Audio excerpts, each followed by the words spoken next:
Imagine a secret so potent, so well protected, that no wizard alive, not even the Dark Lord himself, could steal it from you.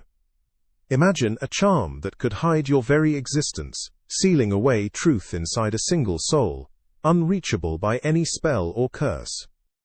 It might sound like something out of a cautionary fairy tale, but in the wizarding world, this spell is very real. It's called the Fidelius Charm, and if used correctly, it can make you vanish from the pages of history, unless the one person who holds your secret chooses to give you up. Many have heard whispers of the Fidelius Charm's power. It's ancient magic, old and formidable, spoken of in awed tones from the halls of Hogwarts to the dark corners of Nocturne Alley. But few truly understand what it does to a secret, or why breaking it is nearly impossible. Tonight, we will unravel the true power of the Fidelius Charm, a spell that has guarded the innocent, deceived the mighty, and altered the fate of the wizarding world. We'll explore why even the most powerful witches and wizards have feared it, and why sometimes the greatest danger lies not in the magic itself, but in the human heart that holds the key. You might think you know the story. A family in hiding, a treacherous friend, and a dark lord thwarted by love. But that's only the beginning. The deeper lore of the Fidelius Charm winds through both wizarding wars, protecting rebels and outcasts, and raising its own mysteries. How exactly does this secret binding enchantment work? And what happens when the one entrusted with the secret isn't as faithful as the charm's Latin namesake would suggest? Stay with us, and keep your wands ready. We're about to dive into one of the most powerful and perilous enchantments ever devised. In essence, the Fidelius Charm is no ordinary spell. It is a complex, multifaceted enchantment that performs a feat of astonishing power.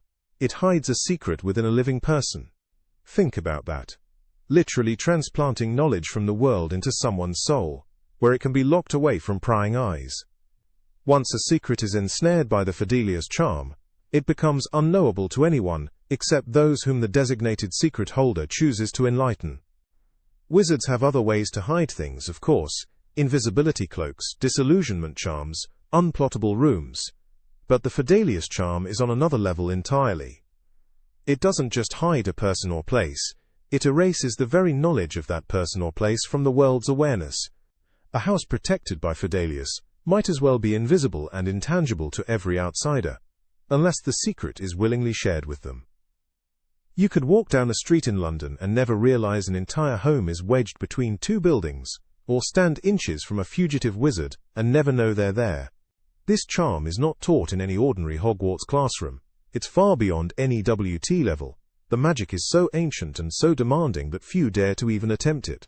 Those who do undertake Fidelius must do so with absolute trust in their chosen secret keeper, for that trust will literally become the shield guarding their life. Under the Fidelius Charm, only one person, the secret keeper, has the power to reveal the secret. They are the vault in which the knowledge is stored. They can hold it indefinitely, taking it silently to the grave if they wish. And as long as that secret remains locked inside them, no force or trickery can drag it out. It can't be discovered through any spell, or slipped out through carelessness or accident. No wizarding photograph will show the hidden place. No summoning charm will seize upon the truth.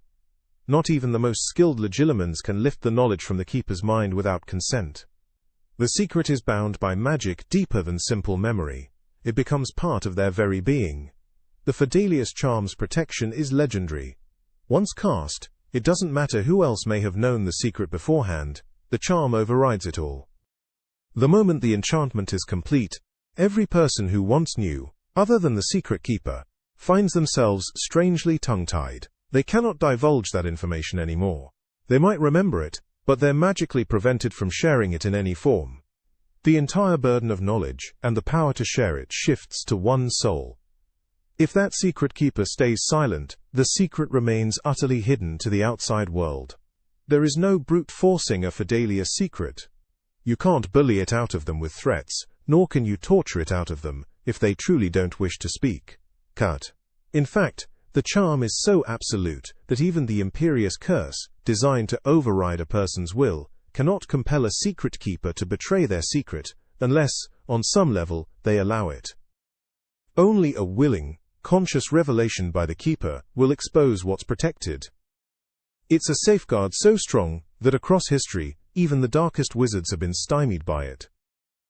Imagine the frustration of someone like Lord Voldemort, stopped not by superior firepower, but by sheer magical secrecy. But nearly impossible to break is not the same as invincible.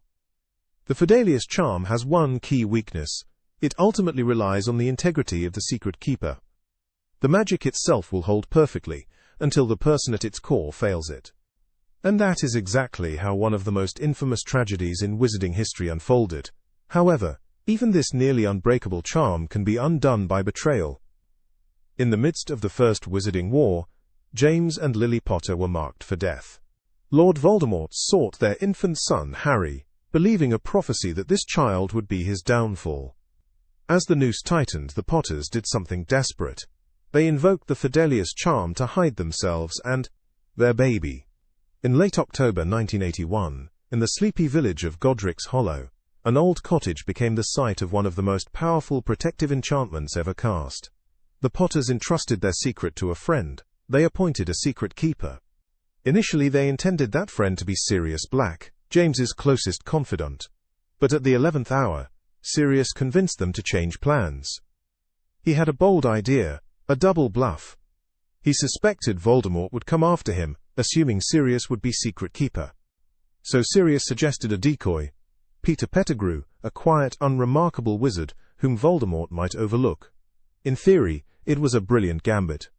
James, Lily, and Harry's very location, the simple fact of where they were living, would be transfigured into a secret hidden within Pettigrew's soul.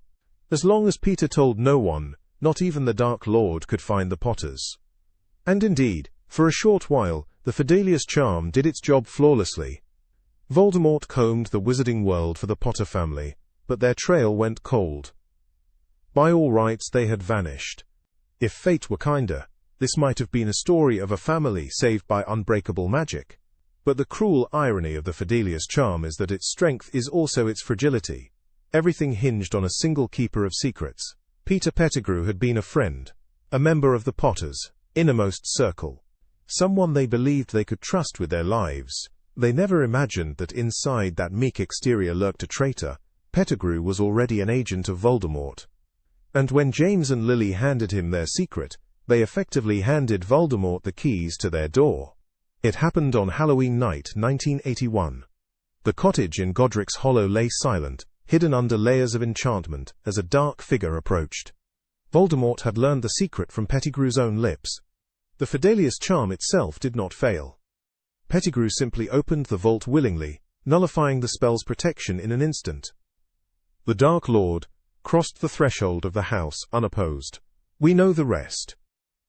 James fell defending his family, Lily's love shielded Harry at the cost of her life, and Voldemort's killing curse rebounded, tearing his soul apart and reducing him to a wraith-like shadow. Harry Potter survived as the boy who lived, but only because of a mother's sacrificial magic. The Fidelius Charm itself could not save the Potters once their secret keeper spoke their hiding place aloud. The tragedy of the Potters is often retold as a tale of love conquering dark magic. And indeed, Lily's sacrifice created a protection even Voldemort couldn't break. But there's another lesson in that story. The Fidelius Charm performed perfectly.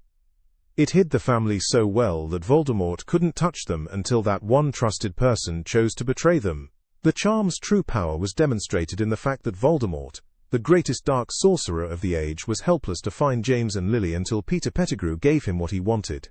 It was not powerful spells or brute force that undid the Potter's Fidelius Charm, but a whisper of treachery. In the Shrieking Shack years later, when Pettigrew's treachery was finally exposed, Sirius Black, who had been blamed for that betrayal, confronted his old friend. He snarled that betraying the Potters must have been the finest moment of Peter's miserable life. The Fidelius Charm did not disappear with the Potters' downfall. Far from it. When the wizarding world was plunged into war once again, those fighting against Voldemort remembered the old magic that had once shielded James and Lily, and they decided to use it. This time, with far more caution. Enter number 12, Grimmauld Place, a decrepit townhouse in London and the ancestral home of the Black family. During the Second Wizarding War, this imposing house became the secret headquarters of the Order of the Phoenix, the underground resistance led by Albus Dumbledore. How do you hide an entire resistance group from a regime that controls the Ministry of Magic? You use the Fidelius Charm. Under Dumbledore's direction, the Order cast a Fidelius Charm on Grimmauld Place. This time, Albus Dumbledore himself served as secret keeper. Few in history were more qualified. Dumbledore was immensely powerful and utterly trustworthy. With the secret of the Order's hideout tucked safely in Dumbledore's mind, not even Ministry spies or Death Eater informants could find Number 12. To any outsider, Grimmauld Place was unremarkable, or perhaps even unseeable. In a row of terraced houses, one might notice a strange gap where Number 12 ought to be. Only those whom Dumbledore personally confided the secret to could perceive the house at all. Harry Potter experienced this magic firsthand when he was brought to Grimmauld Place for the first time. He was given a scrap of parchment bearing Dumbledore's handwriting. The moment Harry read the address, the empty gap between houses 11 and 13 seemed to stretch, and an old door materialized from thin air. Number 12 had revealed itself at last. Inside Grimmauld Place, the Order of the Phoenix could plot and plan in relative safety. They spoke freely of delicate secrets, maintained communication networks, and sheltered the hunted, all under Voldemort's nose.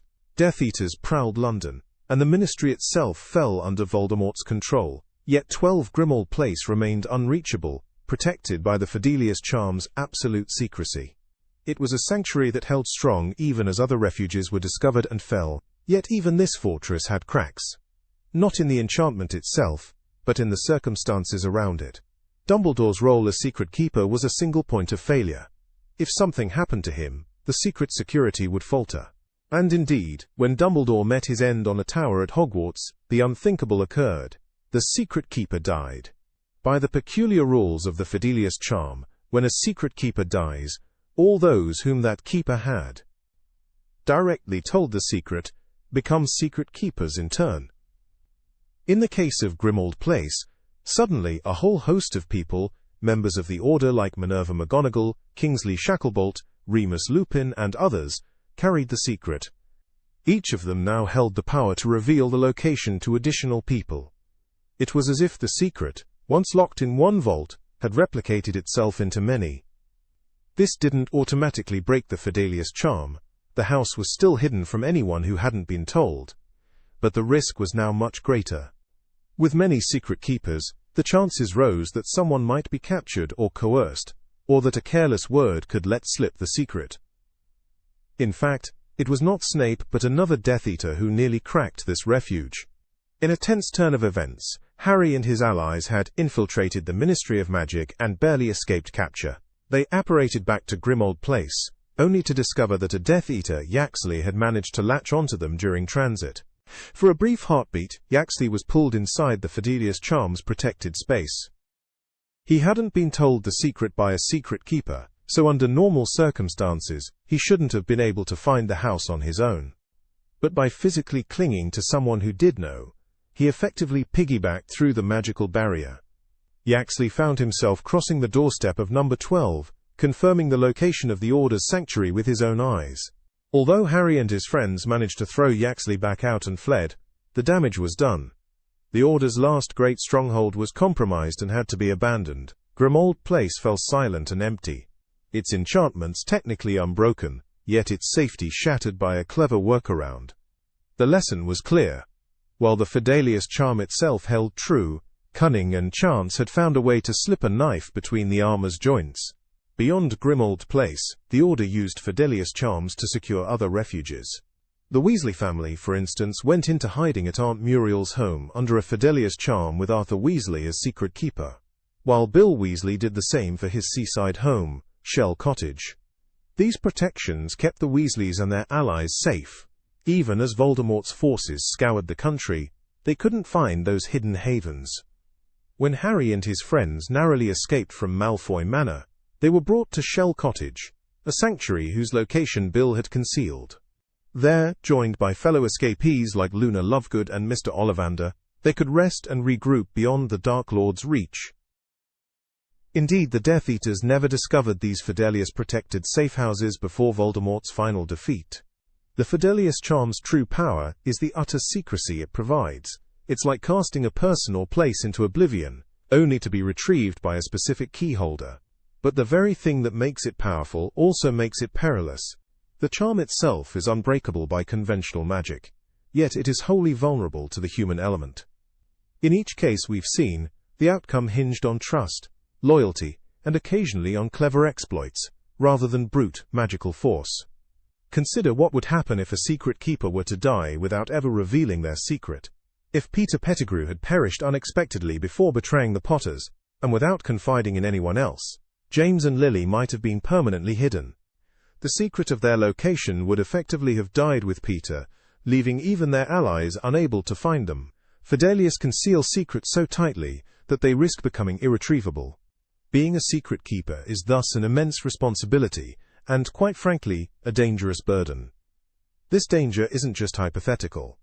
In the Second War, those who took on secret keeper duties did so knowing they were painting targets on their backs. If the enemy even suspected someone was a secret keeper, that person would become the focus of intense attention. While we know magical torture and mind control cannot directly extract a Fidelius secret, that wouldn't stop dark wizards from trying every cruel method to make a keeper talk. Many secret keepers in history have likely been subjected to the Cruciatus Curse's agony, or the Imperius Curse's insidious control, in an effort to crack their will. The charm's law tells us that unless the keeper chooses to speak, the secret remains safe. But enduring torture without relenting is easier said than done. One can imagine the psychological torment a captured secret keeper might suffer, knowing that a single lapse in resolve, one moment of weakness, could doom the people, or cause they swore to protect. It's a trial of loyalty few could bear. No wonder the Fidelius Charm is a commitment that few wizards would undertake lightly. It binds not just a secret to a soul, but binds the keeper's fate to the secret's preservation. And what of those who live under Fidelius's veil? There's a unique tension in being hidden by this magic. For the Potters, it meant being cooped up in their cottage, unable to venture beyond a tight circle of trust, lest they risk exposure. For the Weasley family in hiding, it meant long weeks of confinement, cut off from the outside world, anxiously awaiting news as events unfolded. The Fidelius Charm wraps you in a cloak of invisibility that is both security and prison. If you step outside its bounds, you become vulnerable again. If you let an outsider in without proper initiation, you could unravel everything. It demands patience, discipline, and above all, faith in the one holding your secret. Perhaps inevitably, fan theories have sprung up about the Fidelius Charm as well. One popular notion ponders whether Harry's own childhood home with the Dursleys might have been under a Fidelius Charm. After all, Dumbledore took great pains to protect Harry at Privet Drive, primarily through an ancient blood enchantment stemming from Lily Potter's sacrifice. But some have wondered if Dumbledore, as extra precaution, also concealed Privet Drive from Voldemort's followers by acting as secret keeper for that location. It's an interesting idea, envisioning Privet Drive not only guarded by Lily's blood magic, but also rendered invisible to dark pursuers by Fidelius. However, there's little evidence to support it. For one, Voldemort and his Death Eaters seemed to know where Harry was living. They refrained from attacking him there, not because they couldn't find him, but because they couldn't touch him while he was under that roof protected by ancient blood magic. The very night Harry turned 17, and the protective charm on Privet Drive broke, Voldemort's followers launched an all-out assault as Harry was being moved, which suggests they'd been monitoring the area. If a Fidelius Charm had been concealing Privet Drive, the Death Eaters would have been completely blind to Harry's whereabouts. So while layering a Fidelius over Privet Drive is a fascinating theory, canon shows that Harry's safety at the Dursleys' home relied on different magic altogether. Could the Fidelius Charm be used on an even grander scale? Some have speculated about hiding entire institutions with it. Imagine making Hogwarts itself unplottable and under Fidelius, or concealing the Ministry of Magic from all but those told the secret. In practice, such uses would be nearly impossible. Hundreds of people needed to access Hogwarts and the Ministry. Telling each newcomer a secret individually would be impractical, and a school or government that nobody can find would hardly function. Instead, those places relied on other protective enchantments and secrecy measures. The Fidelius Charm is a precision tool, not a wide-range shield. It's designed to protect a specific, vital piece of information rather than blanket. Conceal everything in sight. The Fidelius Charm stands as one of the wizarding world's most paradoxical spells. Its strength lies not in overpowering the enemy, but in denying the enemy a target altogether. It allows good people to slip out of sight, to exist in a kind of magical blind spot. It's pure defense. No offensive capability, no flashy jewel, just the power of not being found. And in a world where dark forces prided themselves on terror and relentless pursuit, not being found was often the greatest power one could have. We've seen how this charm saved lives, and how it cost lives. We've seen that it demands as much from the caster and the keeper as it gives in protection. The true power of the Fidelius Charm isn't just in the magic itself, it's in the commitment, trust and sacrifice that surround it. It's James and Lily Potter placing their lives in a friend's hands, and paying the price when that trust was betrayed. It's Albus Dumbledore quietly carrying the burden of an entire resistance's safety in his mind, until his dying day. It's Bill and Arthur Weasley, stepping up to shield their loved ones, fully aware of the targets they painted on their backs as secret keepers. In the end, breaking a Fidelius Charm is nearly impossible, because it isn't a contest of raw magical strength. It's a test of wills and loyalties. The charm itself will never buckle, only people can fail it. That truth is both chilling and oddly hopeful. Chilling, because even the mightiest spell can't guarantee the faithfulness of a friend. Hopeful, because it means that if you choose your allies wisely, if you entrust your secret to someone of unshakable loyalty, then not even the darkest wizard alive can reach you. This is the true power of the Fidelius Charm. It offers the promise that a secret kept with honor can endure forever, untouchable by any evil. At the same time, it reminds us that trust is its own kind of magic, one that can save or betray, with the smallest of choices.